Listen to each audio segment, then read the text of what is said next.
You're listening to the Faeries and Folklore podcast by Ronel.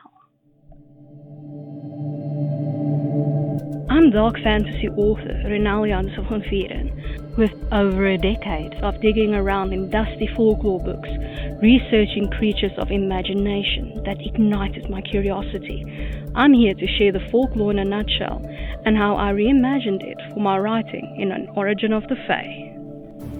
This is the Faeries and Folklore podcast. Hi, I'm your host, Ronel Janse van Vuuren. You can just call me Ronel. In today's episode, we're continuing our exploration of the Fae realm.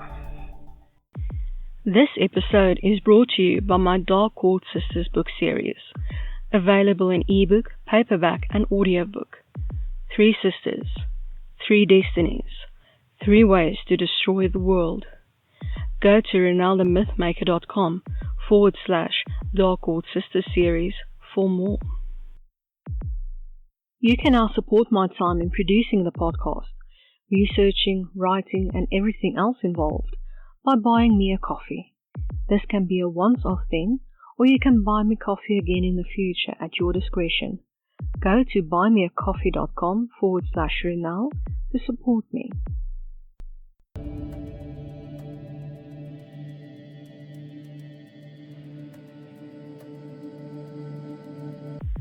We're continuing our exploration of the Dark Fae. Today's fairy, Harpy, Folklore in a Nutshell by Ronel.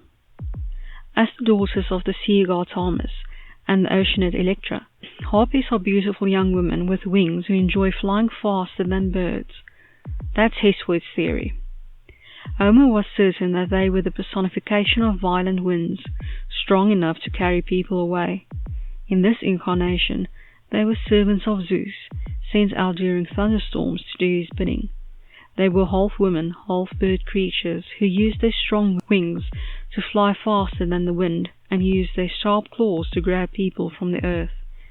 Their name means to snatch, at least according to some legends.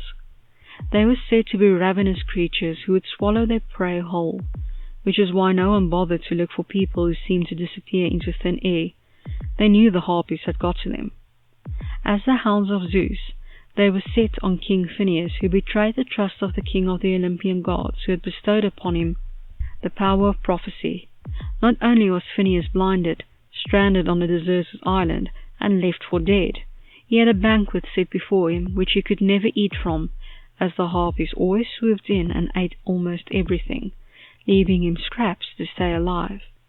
In some accounts, they left a foul odor behind to make him even more miserable. They were chased off by the Boreads who travelled with Jason and the other agronauts, saved by their sister, the goddess Iris, and lived on another island until someone else decided to irritate them. Aeneas, a hero from Troy, and some of his men were looking for a new home after the Trojan War ended.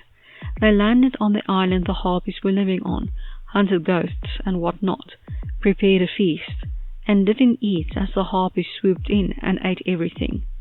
The ex-Trojans tried again, but the same happened. This time they decided to attack the Harpies, but their weapons didn't work on these half-bird women. Instead, the leader of the Harpies cursed them for trying to murder her and her sisters, saying that they wouldn't find the place they wanted until they grew so hungry that they would eat their tables. By the time they got to that point, they founded Rome. As the tales of the Harpies grew in popularity, their appearance started to go downhill, from beautiful half-bird women to being compared to vultures, from being helpful to being ferocious monsters. Even today, a mean, heartless woman would be called a Harpy.